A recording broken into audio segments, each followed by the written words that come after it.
Okay, so this is week one. We're going to have 4 meetings over the next 4 Tuesday nights for the month of September. And we're going to talk about how we can burn fat and build muscle and reach our health goals during this conversation each week. So if we kind of think about what we're given in society, I feel like we're bombarded with information. First of all, we'll get all kinds of ideas about the healthy things that we ought to eat and all the superfoods. Dr. Oz has sort of been a champion of that perspective. For a long time, we thought that cholesterol was terrible and we couldn't eat eggs, or that bacon was bad for us.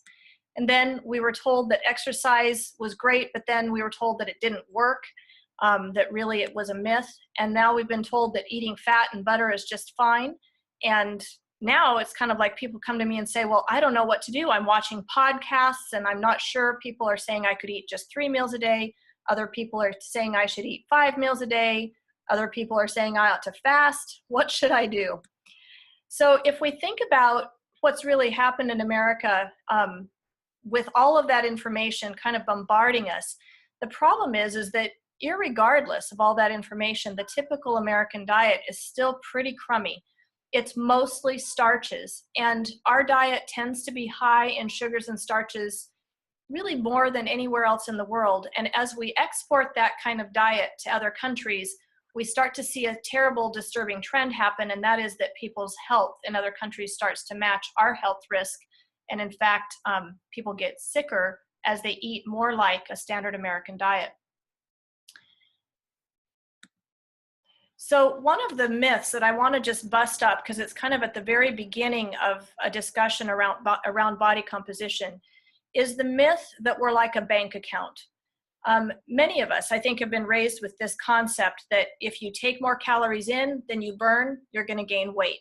And this is sort of the premise behind the concept of, if you burn 500 calories, you'd lose 1 pound, or if you eat 500 calories, you'd gain a pound. And it's the concept that's called the law of thermodynamics. And it's that our calories in should equal our calories out. And if we did have those in perfect balance, we wouldn't gain weight and we would just be perfectly maintained at our body weight. And so there's a problem with this theory that I want to talk about. This is a pictorial way to understand that theory, where we could say, well, if my body metabolism burns, say, 2,000 calories in a day, but I eat 2,500 calories in a day, then I have an excess of 500 calories each day and I would gain weight because I would have that extra caloric intake every day. Or if I eat less than I burn, if I ate only 1,500 calories a day and I still was eating I was burning 2,000 calories in a day, that I would lose weight. And so this law, or this perspective, has been around for a long time. It's the basis of many, many programs around weight loss. It's the basis of calorie counting. It's the basis of point counting.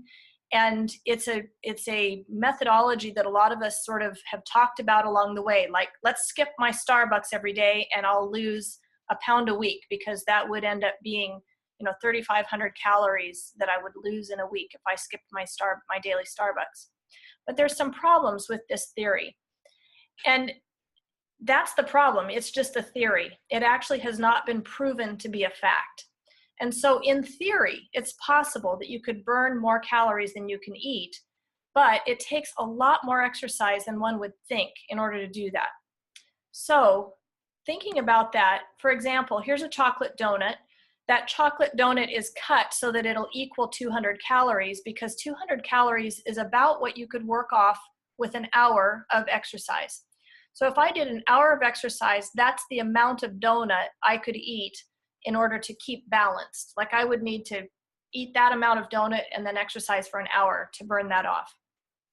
And I don't know about you, but that doesn't look like a very filling breakfast to me. So if I was starting my day out with that donut, I would want more than that, which means I'd need to exercise more than that in order to work that off. So when we think about where our energy comes from and what we can burn off and what we store and what we eat, we tend to eat way more than we could exercise off. And there's a principle of that information that's helpful, because if we think about the storage of calories in our body, there is a lot of stored energy in our body just innately. Just as I sit here, if I ate no food today, this is what would be present. I would have about 166,000 stored calories in my body. And of that total, there's about 113 calories that are circulating of nutrients in my bloodstream that are easily accessible.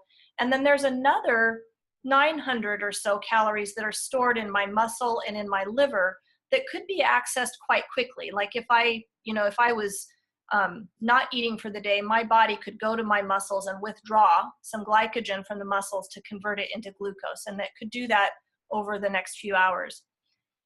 What's not going to be accessed in that kind of a day, when I look at the calories that I have that are circulating or the calories that are easily accessible, what's not accessed in that kind of a day would be my body fat. And you can see, if you look at this central bar, that this yellow portion in the middle, this whole lower portion is about 15 kilograms of fat in a typical adult.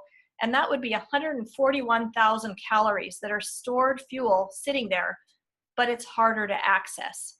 So we're going to talk a little bit about this, how rather than trying to burn up all the food we eat, how would we shift to burn up the fat that is stored in our body? Because that would give us a really great tool to be able to control how lean we are. And if we already are lean enough, then we will also talk about how would we build muscle if what we need is more muscle. So there's kind of two sides to body composition. You can either add more muscle or you can subtract fat. Those would be the two methodologies to change body composition so that we could optimize our body composition for whatever our goals are. So I made a little jump there from talking about exercise as an inefficient way to burn the calories in my body versus what we have stored in our body that would make it helpful for us to actually be able to burn fat or help us build muscle. So if you look at some of the studies and exercise, what we know, I'm sorry, there's a red line on our screen. What we know is that in different groups of people who exercised incredible amounts, people who exercised all the way up to 194 minutes a week versus a group who did not add any exercise, that we're going to look at how that impacted their weight loss over time. So in the end result of this study that was done in 2007, there was no difference in weight loss between those who had exercised and those who hadn't. So I'm sorry, and those of you, in fact, Lynn, you're on here with me and you're my exercise queen, but people who exercise do not find that that is an excellent way to lose weight. It's an excellent way to build muscle. It's an excellent way to develop cardiac strength, but it's not a good way to access burning the fat in our body. So the problem is that those who exercised tended to cancel out the calories they had burned by eating more calories. It's as if when you're exercising, your body goes into a mode where it thinks that you are under great stress and you need to then hold on to your calories in order to compensate for that great stress, because you might need those extra calories in order to keep running so fast or keep moving so much. And so what's difficult is that not only do we tend to hold on to our body fat when we're exercising, but we can also tend to think that we deserve celebration or that we deserve some compensation, or we can just plain be more hungry and eat more volume.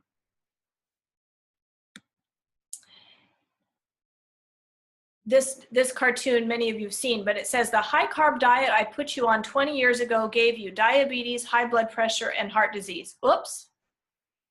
And we have all tended, if we've been keeping our ears open in recent years, we've tended to realize that there's a lot of controversy about carbohydrates and whether or not carbohydrates are helpful or good for us.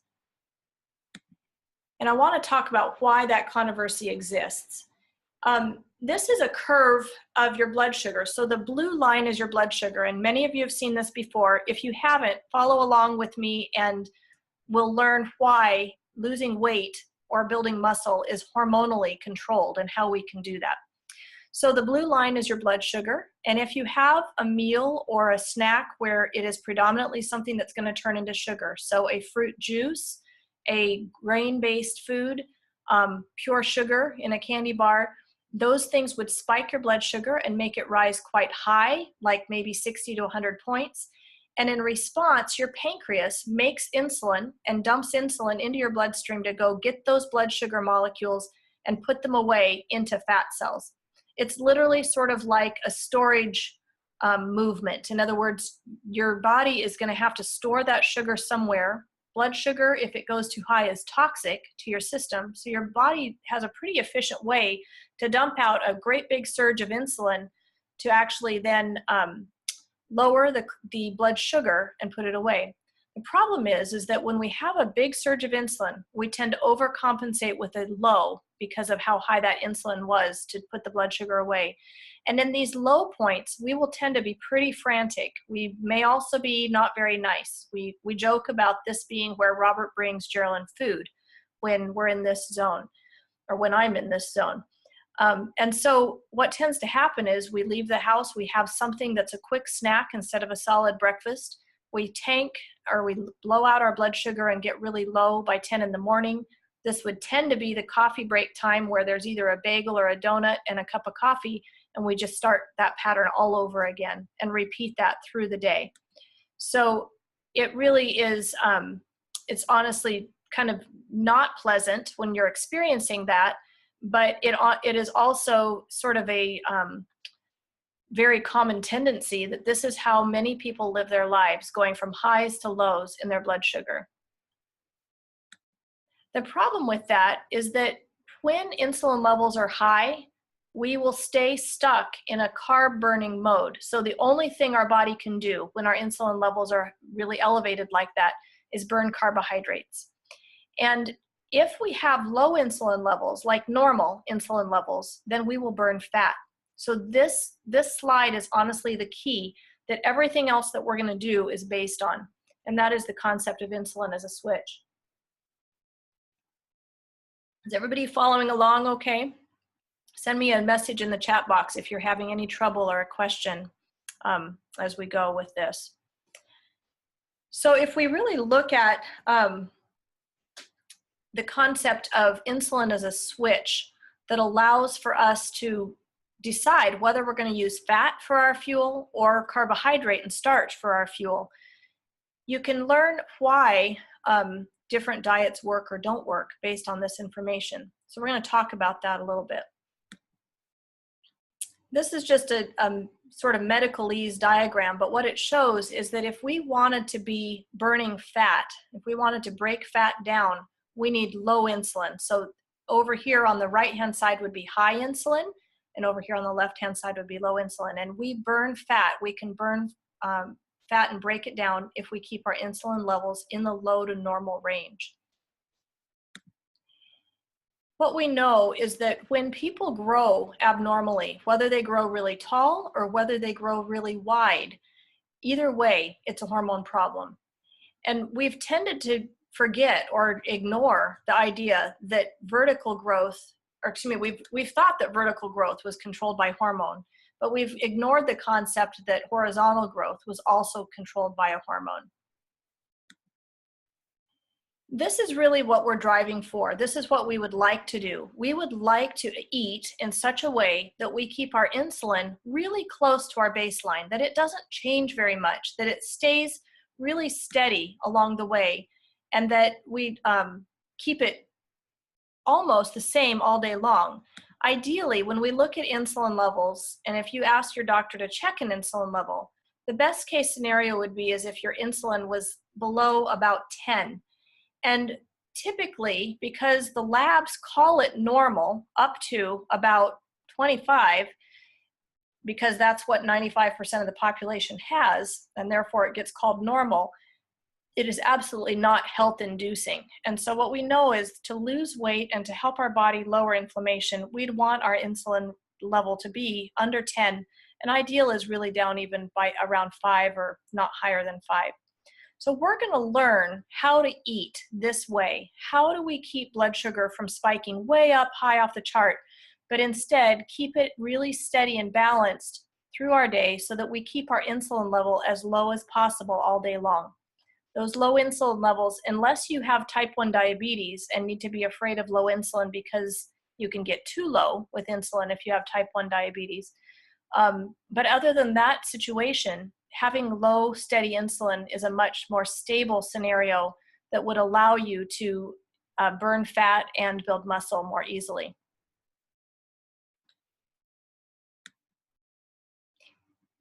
So a couple things, and I'm sorry, I don't know if you guys can see the red line that I don't know how to get off. I'm sorry about that. But how do we keep insulin stable? These three things are going to be some of the rules that we talk about and use throughout this next 4 weeks. So portion control is one. It's true that quantity matters. And in essence, if we're eating more than approximately 15 to 20 grams of carbohydrates at any one sitting, we're going to store the excess either as cholesterol or as body fat. So portion control, one really simple tip that you can put into place this week is to measure your plate. If you have really large plates, look at your plate and see what 9 inches in the middle of your plate would look like. And just imagine that you've got a line drawn around that. Or switch to the smaller paper plates that are the 9-inch paper plates for this week, just so you can get yourself in the habit of a smaller plate. So the 9-inch plate is a good size of a plate for portion control because the ideal food composition to have a meal that did not raise your blood sugar would be that 1/4 of your plate would be protein and 3/4 of your plate would be green vegetables. There would be no starch on the plate if you're trying to lose weight or cut fat. And that protein vegetable combination on a 9-inch plate puts your portions right at the best ratio for you for maintaining a steady blood sugar and low insulin. One of the other tricks we're going to employ and talk about is fueling every 3 hours. How do you keep that blood sugar steady all day long so that your metabolism keeps running? You do it by eating every 3 hours. There are many other methodologies around burning fat. For instance, a keto diet is a diet where people sometimes will not eat for long hours or long spans of time. The difference about how you make that work is you can't have any carbohydrates or starches in that kind of a program. So if you're planning or wanting to have a little bit of fruit in your maintenance program or in your, on the way, if you were going to have a few blueberries, for instance, you can't do that on a ketogenic diet. And therefore, you would still need to fuel every 3 hours if we're looking about balancing blood sugar and keeping the metabolism running. We can talk more about that if we need to, because that may have been confusing. But in essence, if you're going to do long spans of time without eating, you have to be fat adapted and eating a only high-fat diet, not a diet that includes any starches or sugars. And then the other thing we're going to spend a bit of time on, and I'm going to go through this next week, we're going to talk about the 15-gram secret and how to balance your carbohydrates and proteins and fats so that you keep your blood sugar steady. And there'll be a little formula that we use that we'll practice with together to be sure that we know how to do that when we're looking at labels or when we're ordering at a restaurant or composing our meals. Some of the strategies that we can use for success are that protein is the most filling of the food groups. It actually uses more calories to burn protein than it does to burn carbohydrates or fat. And so using protein in our meals actually gives us a way to keep our muscle intact and not burn our muscle, but also allows us to have a little bit more fullness and satiety with our meals. And so one of the rules of thumb is going to be to always have protein. This is not a scenario where you would succeed if you were eating salad, for instance. If we only ate salad, we would not have enough protein to keep our blood sugar steady and our insulin steady, and we would end up wasting muscle to get enough protein. Another trick is that fiber is awesome. Fiber fills us without any calories, and if anything, it delays the rise of our blood sugar. So we can use that as a really strong tool in the way we support our blood sugar and keep it steady. The other thing is that if we eat slowly, we will eat less. There's a little switch that's further down in our GI tract that actually sends messages back to your brain that says this person has had enough to eat. And that switch doesn't get tripped unless food goes by where that little region of the intestines are. So if you eat your food super fast and stuff yourself full in less than 20 minutes, you'll end up eating a lot more. Whereas if you can eat more slowly and allow about 20 minutes to pass before you go back for seconds or before you finish your plate, you'll actually allow the food to go by the region that switches off your hunger, and you'll give your brain a chance to turn off the hunger and let yourself stop eating. So you'll eat less. Having a glass of water is another good way to fill up. If you're hungry and you're finding you're fighting cravings or struggling, drink first. Often we're actually thirsty or dehydrated, and so drinking water first and then waiting 5 minutes before you let yourself eat is another tip. And then we're going to eat foods that have what we call low caloric density. So a good example would be broccoli versus mayonnaise. Mayonnaise has a lot of calories in it. Broccoli doesn't have a lot of calories in it. So if we fill up on the foods that don't have a lot of calories in them, they tend to be much more nutrient dense and give us the nutrients we need so that we don't keep craving more food. If we talk about how to stay in fat burning, these are also how to get into fat burning. So it's not only how to stay, but how to get into fat burning. One of your first clues is to eat within about 30 minutes of waking. A lot of us aren't hungry in the morning. Does anybody have that issue? And part of that is that we've not had our metabolism turned on for a long time. And so when our metabolism is turned on, we will tend to start to notice that our hunger patterns start to become more normal. So eating a little breakfast within 30 minutes of getting up in the morning is one trick you can use to turn on your metabolism. The other thing about movement and exercise is that exercise actually can raise our cortisol, especially when we're first trying to get into fat burning. So in the first 2 to 3 weeks of your program, it's better if you actually decrease your exercise to be more of the stretching and mobility type things like walking or swimming or things that are not high exertion type activities, and keep them under 45 minutes. Water is the biggest clue I can give you. It's the one I have the hardest time remembering, even though it's simple. And that is that you want to drink half of your weight in ounces of water. And even more than that's okay. If you're not going to the bathroom all the time, you're actually not going to be in fat burning. So drinking literally anywhere between 120 to 150 ounces of water a day is not a bad idea. Getting sleep allows us time to restore, and actually we will sleep better when we're in fat burning, so that's usually a good positive. Measuring your food, whether it's using your 9-inch plate mechanism, or if you're going to be on the Optavia program this month, there are descriptions on exact sizes of your portions, and so that's another way to actually make sure that you're staying in fat burning and not overeating. We're going to talk next week about balancing protein and carbohydrates, and so that balance keeps your blood sugar steady. And we're going to limit overall carb intake between 85 and 100 grams per day. Those of you that have done this in the past using an Optavia program know that when we're on Optavia, all of these things are met. We meet all these criteria. And we'll talk a bit more about how to do this even with healthy eating, but it is a lot easier to do it if you have some support with some kind of a program that makes some of your meals easy for you. We often talk about glycemic index, and I want to briefly go over what that is, because the glycemic index is a tool we can use to understand why we pick certain foods to eat. Like, why is it okay that I would have lots of spinach, but it's not okay that I would have sweet potatoes when I'm trying to lose weight? They're both whole foods, they're both healthy foods, but why is one better for me when I'm in a weight loss phase than the other? So the glycemic index is a way that we can measure how food measures up to sugar. So it's a number that gets assigned to every food, comparing it to how it would be if we were eating that food compared to pure sugar. So like edamame has a 20 score. It's got 20% of the effect of sugar on our blood sugar. And it basically also gives us a clue about which foods are going to make our insulin spike more quickly. And so a food with a higher glycemic index is more like sugar and will make our insulin spike higher more quickly. So we tend, when we're trying to lose weight, I tell people ideally you'd be eating foods that are below a glycemic index of 35, for sure below a glycemic index of 50. So low glycemic just means foods that cause a slower rise in blood sugar. And we know that eating long-term with foods that are below a glycemic index of 50 is a great tactic for lifelong health sustenance.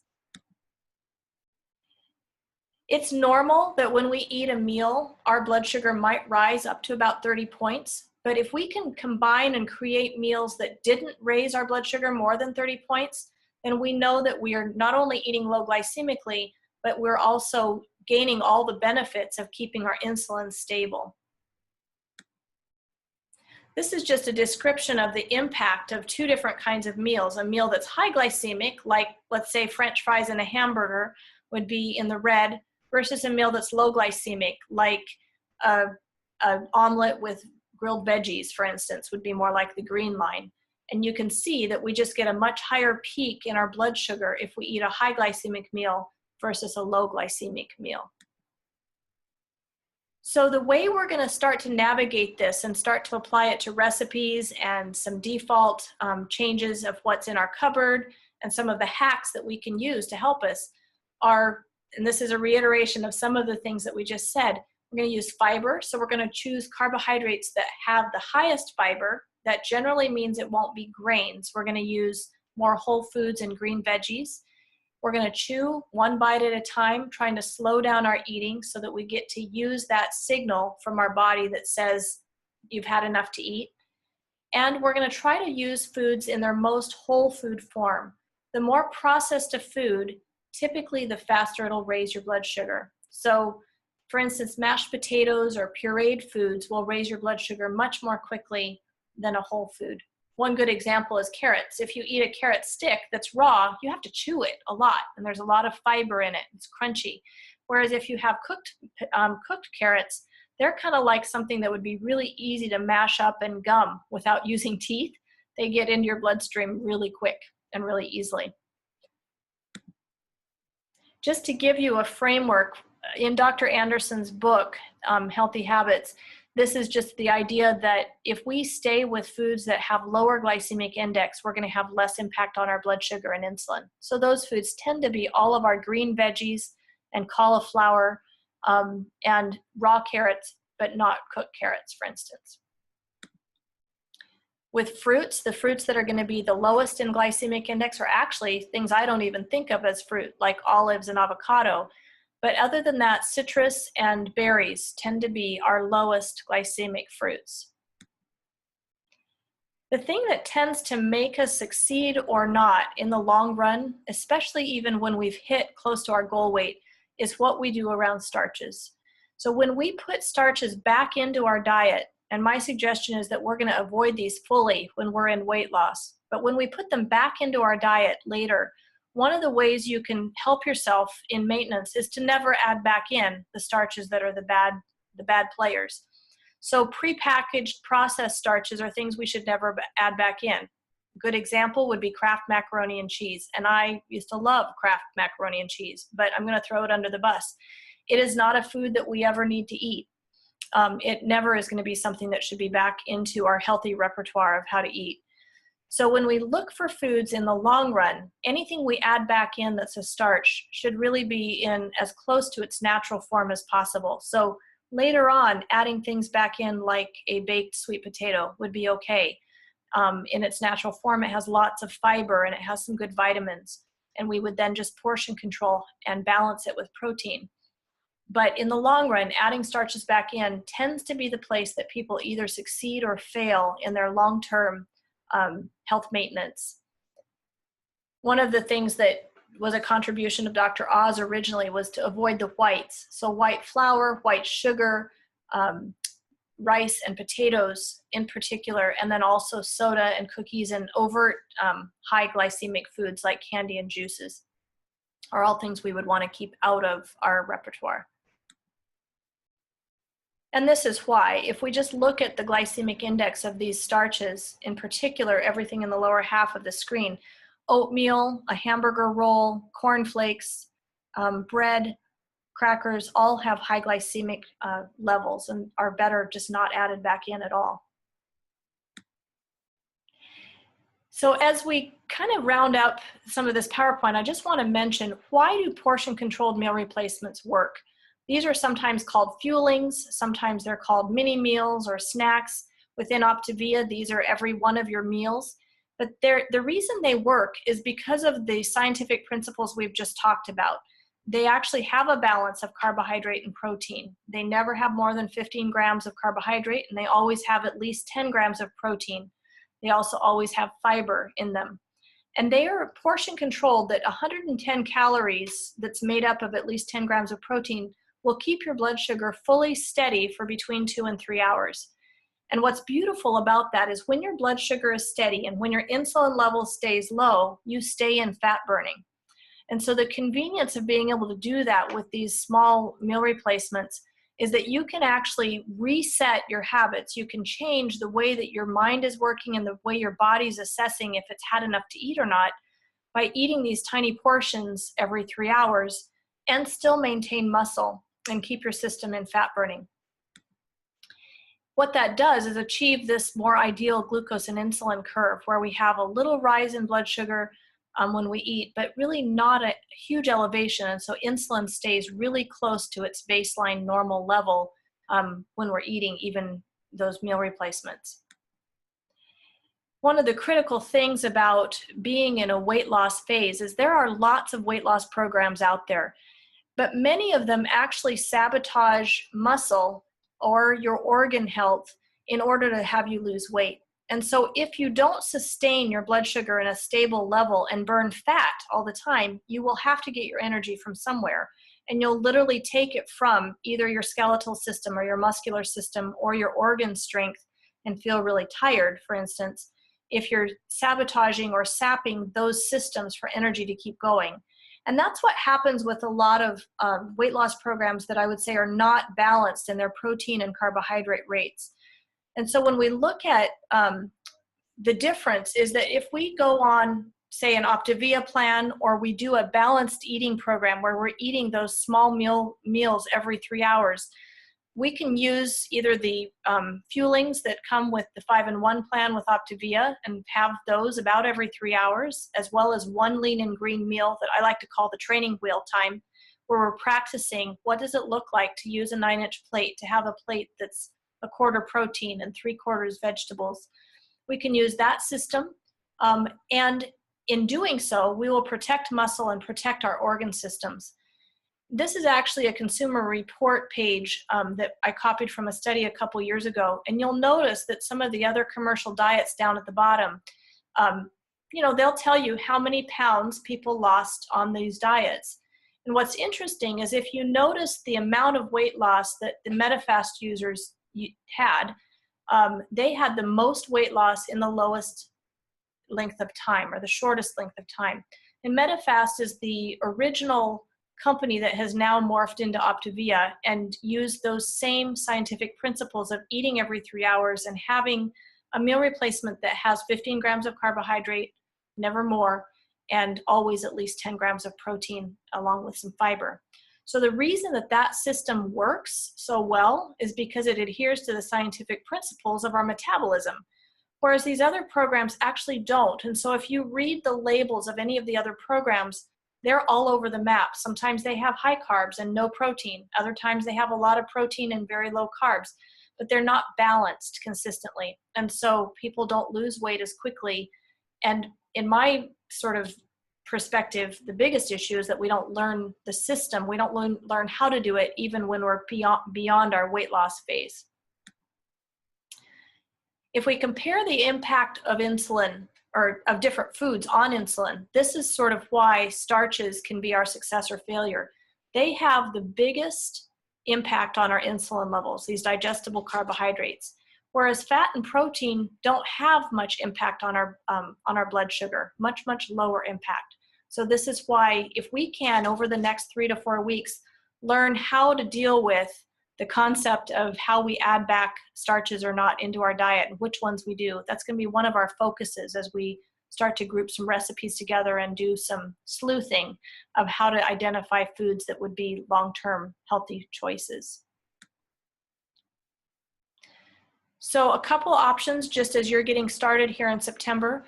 If you eat lean and green meals like are here on the right side of your screen, where you're having a healthy serving of protein and the rest of your plate is vegetables, that's going to be a low glycemic meal that'll help you. So that is always your default. That is always the way to fall back to eating and make really the pattern that you start to develop. if you're using Optavia, or if you want to use Optavia, certainly get in touch with us. But the Optavia fuelings are pre-set up to always be the same amount of carbs and protein and about 100 calories. So you can use those every 3 hours during the day and jumpstart yourself into fat burning and stay in fat burning by using those meal replacements plus 1 lean and green each day. So I'm going to wrap this up so we can chat for just a few minutes before our hour closes. But there's a couple steps to take away, and that is that you'd want to have a small meal or snack every 3 hours. You're going to want to remove grains and sugar from your diet, and you're going to want to have protein every time you eat. We already mentioned healthy sleep and water consumption as well, as those are the supportive players in this role. So if we look at those steps, I want us to talk a little bit about how we've done that. Some of you have done that in your lives, and I'm going to stop sharing our screen so that we can get back to our faces on the screen and talk a little bit about how we've implemented that in the past, or what's worked for us in patterns that we fell back into that were workable patterns, good patterns that helped us burn fat or lose weight. I might ask, actually, Shauna, would you be willing, either you or Marcos, maybe both of you can tell me how you've done that, because you guys have very different lifestyles, but have used this concept of eating every 3 hours and balancing your protein and carbs. So Shauna, let me let you start, and then Marcos, if you'll give us a quick share on how you're doing that in your work life, especially since a lot of us are in the working day, and Shauna, sometimes I think you're working from home. So tell us how you do it. I'm in bed prison. Thank you. And great presentation, Dr. Brossfield. Always love it. And it's such a great reminder, especially on the insulin response curve. I just can't see it enough. And I think the first few times I did see it, it maybe didn't register as much as it has over the last several years. And the importance really of the bottoming out versus the spiking. So for me, fueling every 2 to 3 hours is really an energy conservation point. You know, I'm never over full if I do that. So I don't have that recovery period of eating too big a meal, trying to catch up on calories.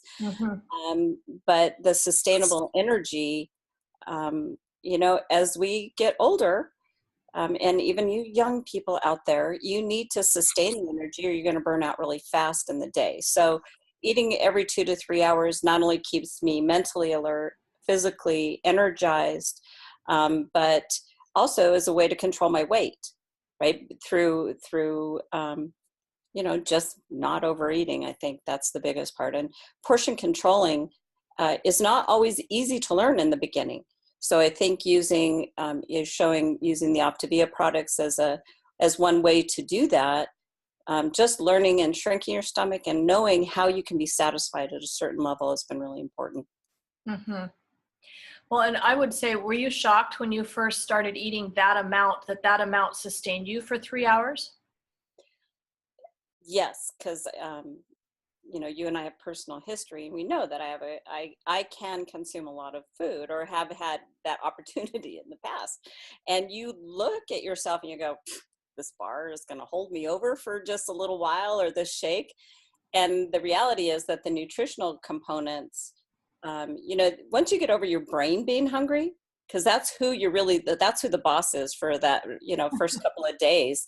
Once your brain stops being hungry, your body's like going, wow, how did I not do this before? Right. And just how comfortable you feel, how nutritious it is.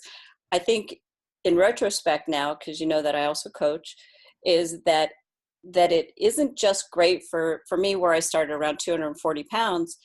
It's wonderful for 6'5" people, right, who weigh 300 pounds, you know, that they can do it. And I think that's just equally as surprising, that because of the nutritional value.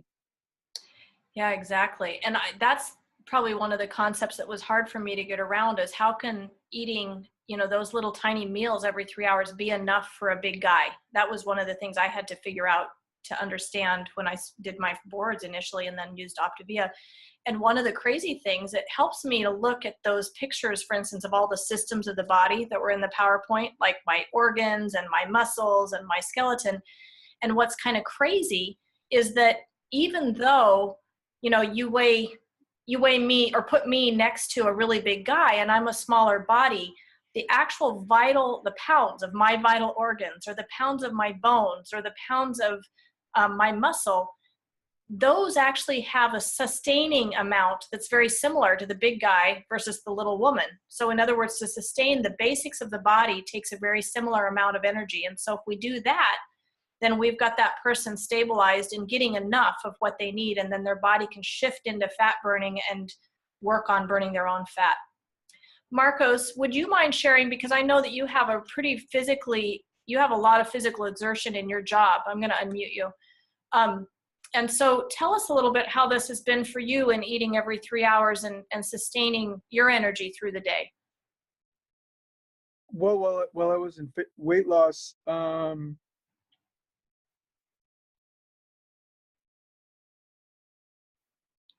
We may be having a little bit of a hard time with a connection.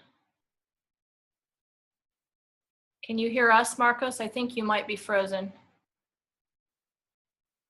better attitude.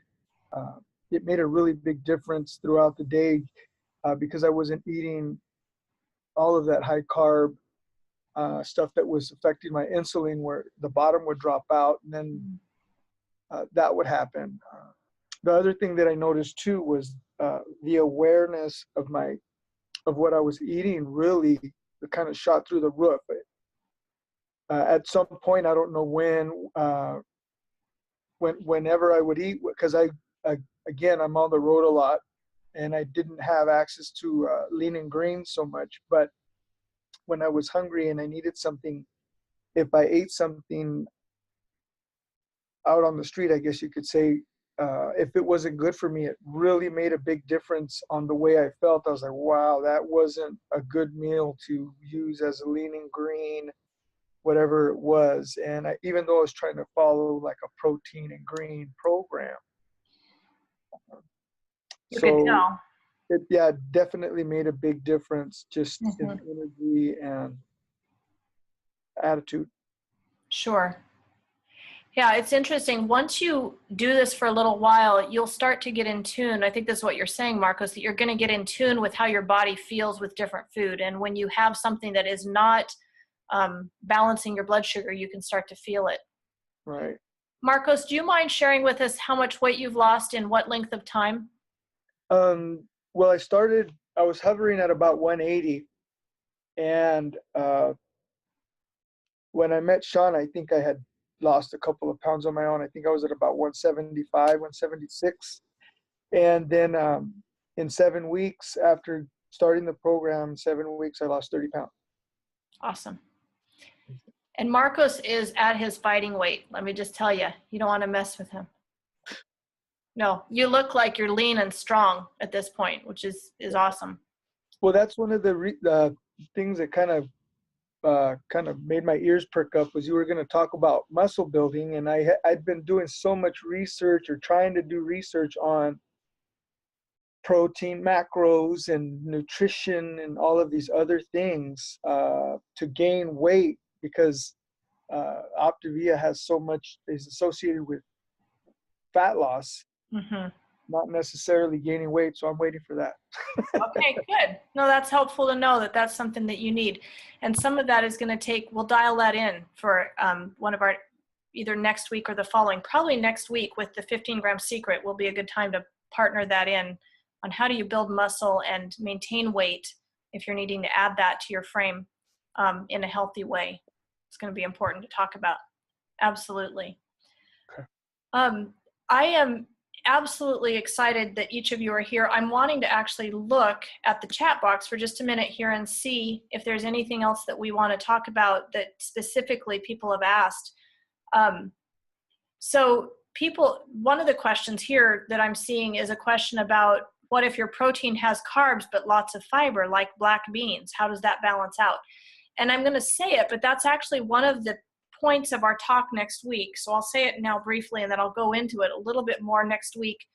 And what I'll do is attach to the bottom of our call next week a worksheet that you can print out that'll help you about that. When you eat a food that has both carbs and protein, so black beans, or I'm going to use lentils because I know these ones off the top of my head. So if I were going to eat a cup of lentils as a meal, 1 cup of lentils has 30 grams of carbohydrate in it, but it has 15 grams of fiber in that same 1 cup. So there's a concept called net carbohydrates, which would mean you subtract the fiber from the total carbs. So if I take 30 grams of total carbs, I subtract 15 grams of fiber, it means I have net 15 grams of carbohydrate left in that 1 cup of lentils. And that's the part of the carbs that is going to hit my blood sugar. The part that's bound to fiber is going to take a long time to break apart, and it won't spike my blood sugar quickly. And in fact, it'll help me move that food through my intestinal tract. It'll give me roughage and move it on through. So the 15 grams that gets left, that net carbs count, that's what you need to balance with your protein. So the good thing about lentils is there's 13 grams of protein in that same 1 cup. So if I have 15 grams of net carbs and 13 grams of protein in that 1 cup of lentils, that's a perfectly balanced meal right there, that 1 cup of lentils. The problem is that we tend, and this is one of the difficulties with vegetarian and vegan diets in particular, is we tend to think that we ought to put that food over another carbohydrate. So what do we put beans over in the South? Cornbread, right? Or what do we put other legumes over a lot of times? We'll put them over rice, right? Well, if we do that, we have just completely destroyed that balance, and now we're going to store the carbohydrate that was in the rice or the cornbread or whatever it is that we put that food over. So Eve, to your question, the beans are great, the lentils are great. It's what we put them over or what we put with them that can mess us up. So you've got a little room to, put maybe a potato, you could dice a potato or a little bit of carrots in your lentil stew. But if you put that lentil meal over a carbohydrate, you've just completely screwed the carbohydrate protein ratio. And that's part of our topic for next week. And Marcos, it comes into how to build muscle, is that when we do that ratio appropriately, what we're going to want to do is to start to build a repertoire where our default, like if you're going to go to what's my list of meals I could prepare for dinner, you want your default to be that every one of those meals is something safe that keeps your blood sugar steady. And I often say that, it's not that you can't ever have certain things. Like I mentioned Kraft macaroni and cheese a little bit ago. I might have a bite of that sometime in my life, but it is not what I'm going to be serving my family for dinner. And if I were to be in Seattle, there's a French bakery that I would go to and get a croissant because it is the best croissant I know of in North America. Ellen's nodding because she knows what I'm talking about. But I'm not going to go to Jensen's and buy croissants because they're not worth it.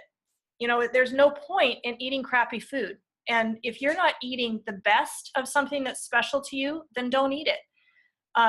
You deserve better, really, to have high quality, nutritious food along the way. And so it's not that you won't ever have a croissant again. If you're in Europe, I hope you have some phenomenal pasta. But it's not going to be what you do 80% of the time if you're trying to maintain your weight. And there's some other advantages of maintaining that lower weight. Robert laughed when I said something. Lynn and I were telling people about this meeting. And I said something like, lose the excess things you don't want in your life. And Robert's like, what are you talking about losing? The garbage or, what? I was like, no, inflammation and pain in my joints and sluggishness at 3:00 in the afternoon. Those are the things I want to lose that go away if you're keeping a steady blood sugar. You could say my bitchiness sometimes, either to my office staff or my husband has a blood sugar component to it. So that's what I think I should lose, right? By keeping my blood sugar steady. And the other thing for me that probably the most powerful thing for me personally, I didn't have a lot of weight to lose when I first started to use this way of eating. But what I did have to lose was anxiety. And one of the things that is a rampant epidemic in this country is anxiety right now. I have patients daily that are struggling with anxiety. And one of the major contributors to anxiety is your blood sugar not being steady. So if you can stabilize blood sugar, it also stabilizes your cortisol, your stress hormone, because cortisol and insulin are best buddies. They rise or fall together. So steadying blood sugar is a really great key to lowering anxiety for people. I'm going to look at a couple more of the questions here. So Linda, you asked, what are some good snacks? I'll attach that list to next week because we're going to look at that snack list with our little formula to say, okay, how do we find good snacks? How do you look at a snack and tell, is this a good snack? Is it helpful for my blood sugar or not? The rule of thumb is look at it and see if the grams of net carbohydrates are within 5 grams of the protein. If they are, that's a snack that's going to keep your blood sugar steady. And then the other rule of thumb would be is if it's purely protein, like if it were a beef stick, for instance, and doesn't have much carb, that would also be okay. So either the protein's higher or the carb and protein end up being within 5 grams of each other. And we'll practice that together. That's how we tell if a snack is a good snack. So the question, this is a great question, Molly. If calories in and calories out isn't the key, why focus on portions? It's actually not because of the calories. It's about what happens if we eat more than about 15 grams of carbohydrate. So this comes from sort of a different side of the coin, and that is that the liver, when it metabolizes carbohydrate, it can get through approximately 15 grams of carbohydrate at a sitting. More than that makes cholesterol. So if you're looking at health optimization, I'm assuming by that statement that it's not just about calories in, calories out. I'm assuming that I have other goals, right? It's not just about being lean. It's about building health for your whole life. And a lot of times, if we could get lean through a lot of things. There's an HCG diet that you eat, a very small amount daily, and you basically run your metabolism kind of into the ground over 42 days. You're not supposed to do it longer because it can start to hurt you.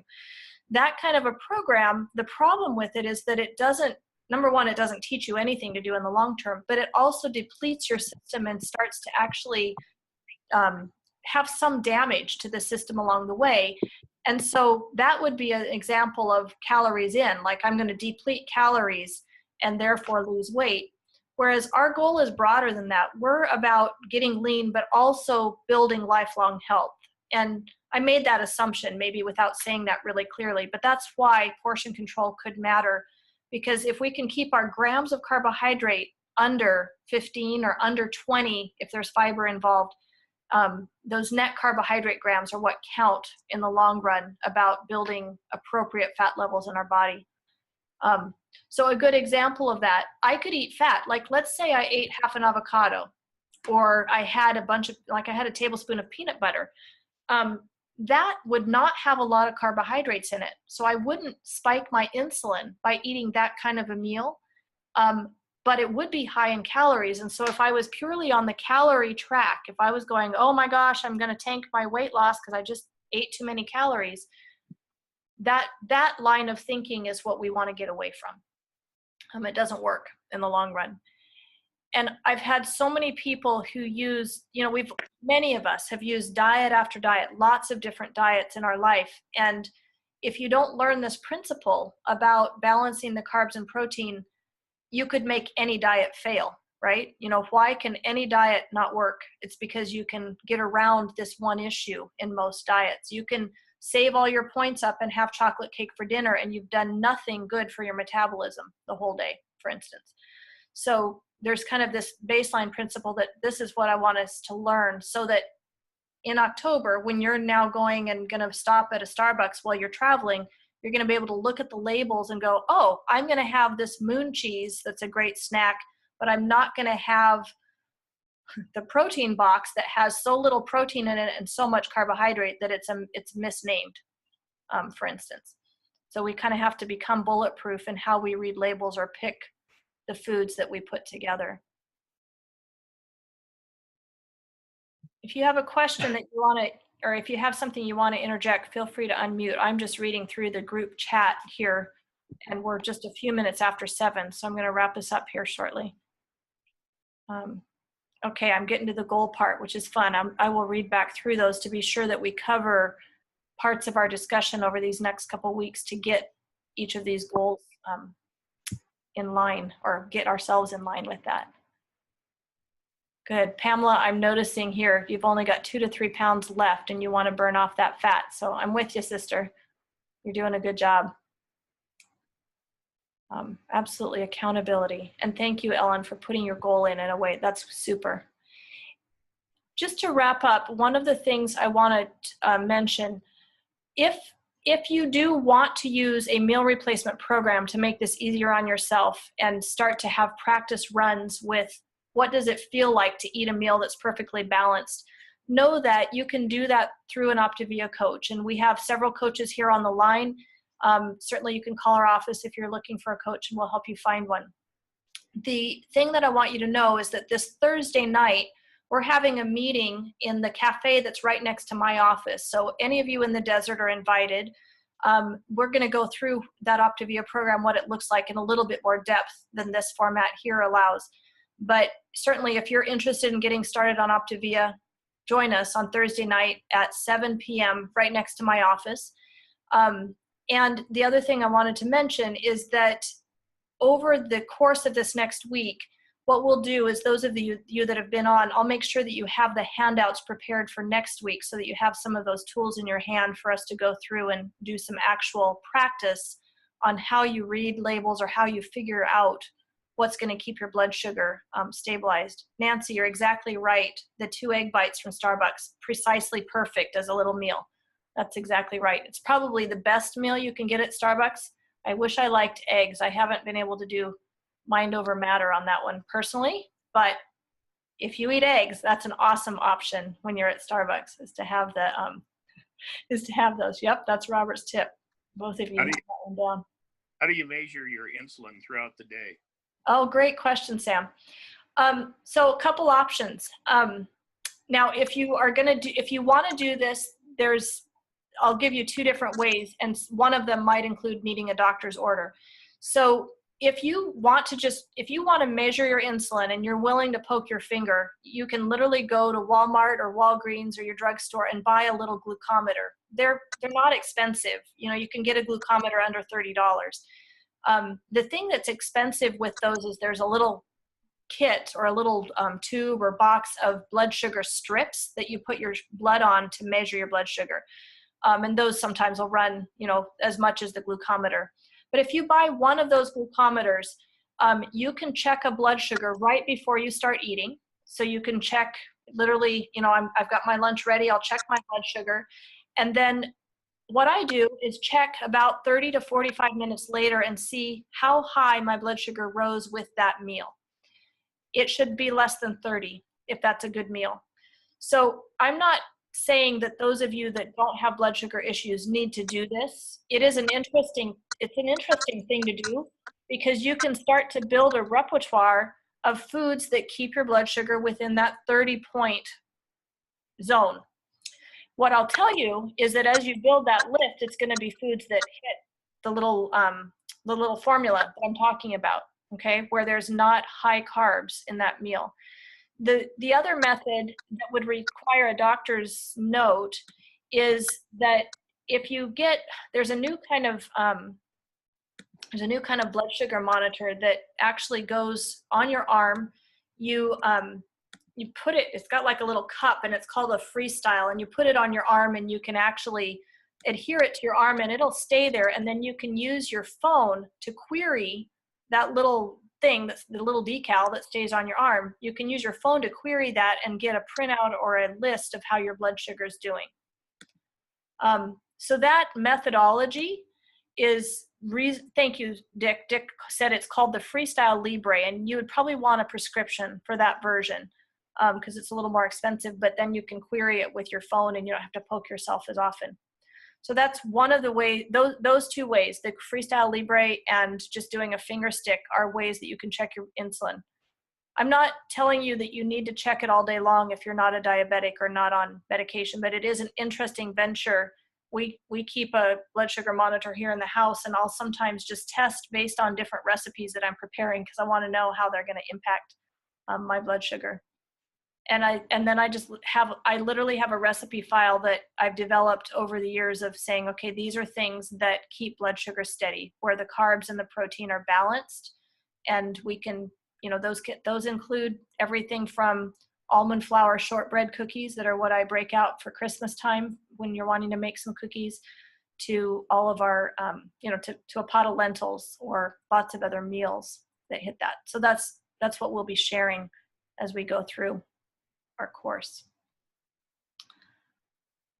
Okay, it is almost 7:15 and I want to be sure that I get us all off of this call promptly. Dick, let me just see what your message just was. How do blood sugar readings relate to insulin in their level? There is a relationship, but it's not something that's very helpful for me to tell you because it's variable for each person. Those of you that are more insulin resistant, so when a person's insulin resistant, what that means is that the body is tired, the cells are tired of opening the door to let the insulin shove fat or food in there. And so it literally becomes a strong-arming situation where I visualize your cells with their arms twisted behind their back, and it's the insulin going higher and higher, banging on the door saying, let me in, let me in. So a person that's more insulin resistant it's gonna have a worse relationship between there. But if we start to eat in a way that builds stable blood sugar levels, it'll actually come back and a person will heal. Okay, guys, it's 7:15. I promise in these talks, because we could go on and on, I will try to keep us off the line by an hour and 15 minutes, and generally I'm aiming at an hour. Thank you, everybody, for being here. Stay tuned for more information. We'll be here again next week at this time.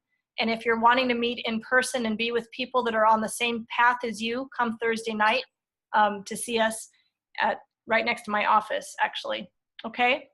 Thank you, everybody. Appreciate you being here. Have a great evening. I'll unmute you as we get off so we can all say good night. But good to see y'all. We'll talk to you soon. Thank you. Thank you. Thanks for being here, everybody.